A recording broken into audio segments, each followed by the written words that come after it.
बांधकाम कामगारांतील लाभार्थ्यांसाठी महत्त्वाची बातमी म्हणजे बांधकाम कामगारांना आता E05 जी योजना आहे ती तात्पुरती बंद करण्यात आली आहे, परमनंट बंद करण्यात आली. या संदर्भात सुद्धा ही माहिती आपण घेणार आहोत. त्यासाठी मित्रांनो चॅनलवर नवीन आला असेल चॅनलला सबस्क्राईब करून ठेवा.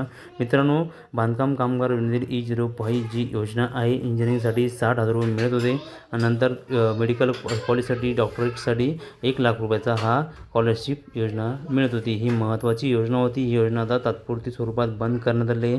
ज्या लाभार्थ्यांना नवीन अर्ज करायचा असेल त्यांना हा ऑप्शन उपलब्ध नाही. तर काय करायचं मित्र, तुम्हाला थोडे दिवस थांबायचं. या संदर्भात महत्त्वाचा GR सुद्धा हा निर्गमित होणार आहे. GR आल्यानंतर GRमध्ये नेमका शासन निर्णय काय असणार आहे या संदर्भात सुद्धा आपण आता माहिती घेणार आहोत. त्यासाठी मित्रांनो चॅनलवरती अपडेटसाठी चॅनलला सबस्क्राईब करून ठेवा.